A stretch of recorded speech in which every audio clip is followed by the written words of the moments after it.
বন্যার যন্ত্রণা ভুলে উৎসবে মাতল ঘাটাল। রঘুনাথপুরে 18তম বর্ষের শ্রী পঞ্চমী মেলা জমজমাট।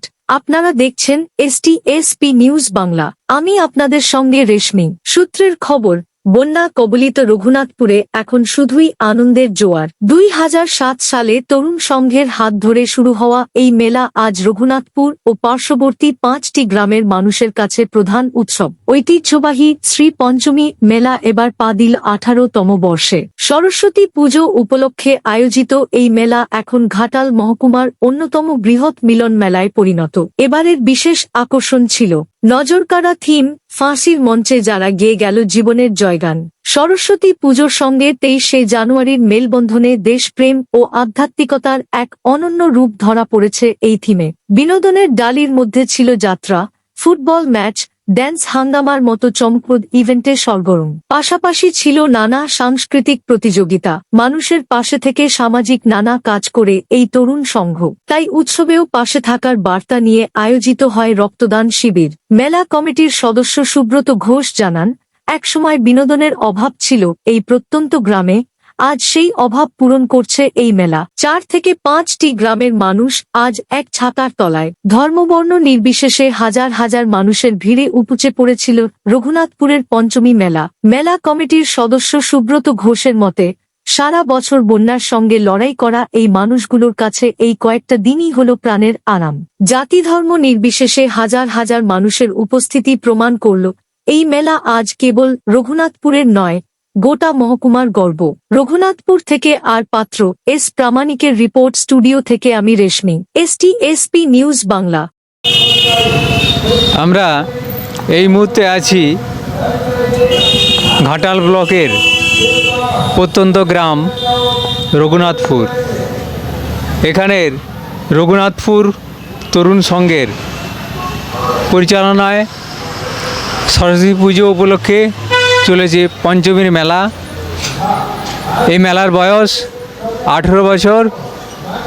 ক্লাবের বয়স 1973 সালে এই ক্লাব সৃষ্টি হয়েছিল। সৃষ্টি থেকেই চলেছে সরস্বতী পুজো এবং তার বেশ কয়েক বছর পরে এলাকার মানুষের সঙ্গে একসঙ্গে মিলিত হওয়ার জন্যই এই ক্লাব পঞ্চমীর মেলা শুরু করেছে। এই মেলার এবারে সরস্বতী পুজোর থিম, ফাঁসির মঞ্চে গেয়ে গেল যারা জীবনের জয়গান। অসাধারণ থিম, চমকপ্রদ থিম আমরা পেয়েছি এই তরুণ সংঘের সমস্ত সদস্যদের। তাদের কাছ থেকেই এই ক্লাবের ইতিহাস এবং পঞ্চমী মেলা সম্পর্কে বিস্তারিতভাবে জেনে নেব। স্যার, আপনার নাম? আমার নাম সুব্রত ঘোষ। আপনি এই ক্লাবের সঙ্গে যুক্ত আছেন? হ্যাঁ, আমি এই ক্লাবের সম্পাদক। তো এই ক্লাব সৃষ্টি হয়েছিল কত সালে? 1973 এই ক্লাবের জন্ম। আর এই মেলাটা হয়েছে 2008-এ। মেলা আপনারা করতে গেলেন কেন? অ্যাকচুয়ালি আমরা গ্রামীণ শিক্ষা এবং স্বাস্থ্য এই দুটোকে সামনে রেখে আমরা মেলাটা শুরু করেছি। আমরা খুবই প্রত্যন্ত, ঘাটাল থেকে 24 কিলোমিটার আমাদের দূরত্ব। আমরা এখানে মেলা বা আনন্দ বিনোদনের কোনো ব্যবস্থা ছিল না। সেখানে আমরা কিছু যুবক উদ্যোগ নিই যে আমরা গ্রামের বুকে কিছু একটা মানুষের বিনোদন দেওয়ার জন্য, আনন্দ দেওয়ার জন্য একটা মেলা করতে চাই। তার জন্য আমরা কিছু যুবক বা ক্লাবের সদস্য, তার সাথে আমাদের গ্রাম রঘুনাথপুর, পাশাপাশি কৃষ্ণতোতলপুর, পাশাপাশি গামারিয়া, ভাগীরথপুর সহ অঞ্চল বা পাশাপাশি অঞ্চল সবাইকে নিয়ে আমরা একটা মিটিং করে যে আমরা এখানে একটা মেলা করতে চাই, যাতে আমাদের এলাকার মানুষ সেখানে বেচাকেনা করতে পারবে, এলাকার মানুষ বিনোদনের ব্যবস্থা থাকবে, সব রকম এলাকার মানুষদেরকে নিয়েই এটা হবে। আমরা এখানে কোনো ডাকে বা কোনো সিস্টেমে মেলাটা করছি না, মানুষের সহযোগিতায়, এলাকার মানুষের সাহায্যে আমরা মেলাটা করছি। আস্তে আস্তে মেলাটা আমরা 18 বছর আমরা পদার্পণ করেছি। তো এই মেলাতে এলাকার মানুষের কীরকম সাড়া পাচ্ছে? এলাকার মানুষের স্বতঃস্ফূর্ত সাড়া রয়েছে। আমাদের প্রতিদিন কীরকম লোকজন হচ্ছে? প্রচুর, যেটা ভাষায় প্রকাশ করা যাবে না। আমাদের শুরুর দিন থেকে আমাদের এই বছর মেলা শুরু হয়েছে 23শে জানুয়ারি, আমাদের মহান দেশপ্রেমী নেতাজি সুভাষচন্দ্র বসু 129তম জন্মদিন। সেখান থেকে আমাদের শুরু, আমাদের প্রথম জাতীয় পতাকা দিয়ে এই মেলার উত্তোলনের মধ্য দিয়ে এই মেলা আমরা শুরু করেছি। আজকে ছিল আমাদের 26শে জানুয়ারি, আমাদের 77তম প্রজাতন্ত্র দিবস, সেটাও আমরা মহা সমারোহে পালন করছি। বিভিন্ন রকম সামাজিক অনুষ্ঠান নিয়ে সহ বিভিন্ন রকম বিনোদনমূলক অনুষ্ঠান, বিভিন্ন রকম ক্রীড়া, বিভিন্ন রকম অনুষ্ঠান নিয়ে আমরা এই মেলাটা আমরা সাজিয়েছি। তো এই মেলা করতে তো বিশাল অঙ্কের বাজেটের দরকার, তারপরে অসাধারণ যে থিম হয়েছে, এই বাজেটটা আপনারা কিভাবে সংগ্রহ করেন? আমরা অ্যাকচুয়ালি ক্লাবের সদস্যরা নিজেরা যে যার সাধ্য মতো প্রত্যেকে কোনো না কোনো কাজের সঙ্গে যুক্ত, বা কেউ কাজের সঙ্গে যুক্ত না হলে হয়তো সে মজুরি করে, দিনমজুরি করে, সেই দিনমজুরির একটা অংশ সে সারা বছর ভেবে রাখে যে আমাকে এই টাকাটা ক্লাবে আমাকে দিতে হবে, যার জন্য আমরা মেলাটা করতে পারবো। ওইভাবে ক্লাবের সদস্য, পাশাপাশি গ্রামের মানুষের সহযোগিতা, বা আমাদের যারা বিভিন্ন বন্ধুরা বিভিন্ন ক্ষেত্রে রয়েছে কাজের ক্ষেত্রে, বা আমাদের যে স্বর্ণশিল্পী যারা রয়েছেন, বা আমাদের জরির কাজ যারা করেন, সকলের সহযোগিতায় আমরা মেলাটা করছি। যে মেলার বয়স 18 বছর, এই সমস্ত মেলা তো প্রাচীন মেলা, এই মেলার জন্য কি আপনারা সরকারি কোনো সাহায্য পান? না না না, এই মেলার জন্য আর্থিক কোনো সাহায্য? আমরা কোনো আর্থিক সহযোগ পাই না। আর